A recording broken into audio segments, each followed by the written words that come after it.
You know, when you've got a farm or a homestead that's flat, all your land's flat, and all you have to do is just drag a brush hog behind you.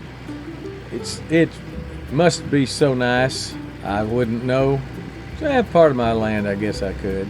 But when you've got hills and valleys and creek banks and dams and ponds and things like that, and there's a lot of places that are unlevel, it gets a little antsy. So I want to show you how I mow my pond, around my pond. I back down into it. I could get pretty close to it, probably running parallel to the bank, but I don't know. I get a little antsy when that tractor's at an angle. And I don't think I'd get close enough because the bank of the pond is so mushy. That could get you in trouble if a wheel goes down in that mush and then your tractor pivots off to the side. That could be a problem. So I always back down in there like this, and what I'm doing, I'm letting gravity pull me down. I pull up. I keep the tractor in forward gear. It's not a hydrostat, it's a shuttle shift. So right there, I'll pop the clutch, or not pop it, but I'll let out the clutch. But when I get up so far, and I'm still at an angle coming uphill, and I'll push in the clutch, and then gravity will take me back down, and I just let that happen. That way I know when I get down to the pond, because I'm looking back at the water and at the pond, I know that when I get back here, all I have to do is pull out the clutch and I go forward. If I was in, because when you turn around sideways, turn around backwards, it's tough to push in the clutch and turn around and look and see what you're doing. So letting gravity pull you back or drop you back down the hill. Now I'm riding the brake all the way down because it's a pretty good slope, and I don't want to just go willy-nilly down into that pond. But right there, I'll pull out the clutch and move up, and then I'll come up the hill and I push in the clutch. When I get up to a certain point, I'll push in the clutch, but I've still got plenty of hill behind me. I've still got plenty of room, for the most part, most of the time, to go back down the hill. I ride the brake all the way down because otherwise I would be barreling down, and I don't want to do that. I get down in there. When I hear the blades start hitting the water, that's when I kind of let off and start going forward to get out of the pond.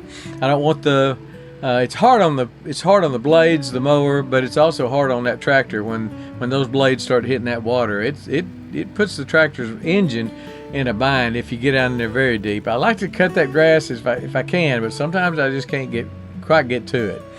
But this is how I'm doing it, and it takes a lot longer. I've got a 6-foot mower, so it takes quite a bit longer to do it this way than it would if I was just running parallel to the pond bank.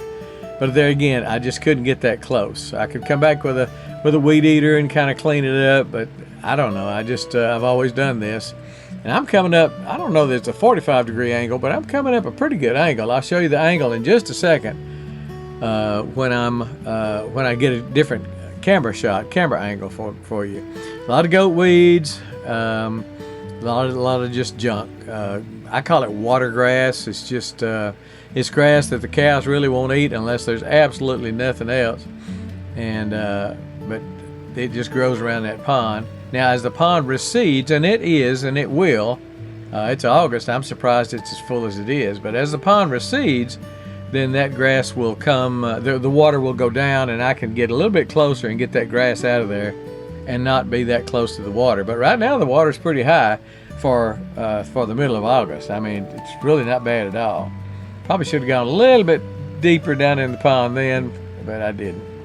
But this makes it so much easier when you want to go down there fishing. The grandson and son-in-law and I went down there fishing the other day before I mowed, and you know, I was kind of embarrassed. I said, well, I wish I'd known y'all was coming. I'd have mowed this.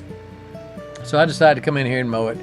And since then, my grandson's come back with a bunch of his friends, and so they enjoyed the pond in a mowed condition. But it's just a little scary for me, a little anxiety, a little anxious for me when I do the angle, when I go sideways at an angle. I've got a culvert out front that I mow, and I'm scared all the time. I do it with a 0 turn, but it's just I got that seatbelt on and I'm ready. So just want to show you my pond is running. My pump is running. My solar pump running, pumping water into that pond, and that's one reason it's staying up.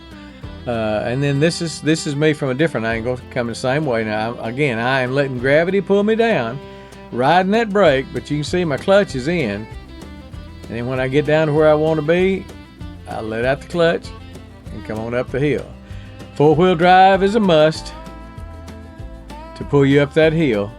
And there again, this level of, or this angle is probably an angle that I could have gotten away with driving sideways, but I wouldn't have gotten quite as close as I can get doing it this way.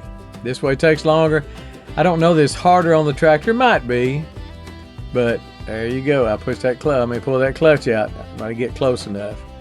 And I get to a point just a little bit further when I do 2 or 3 more passes, get to a point where there's not as much of a hill and gravity can't pull me down as much as it can right here. So then sometimes I have to shift in reverse, and then just when I get down the pond, I just have to remember that I'm in reverse so I don't pop the clutch and then go backwards down in the pond. I did that one time right in here. I pushed the clutch in, I pulled the clutch out, and I had put it in reverse because the gravity for the hill was not enough.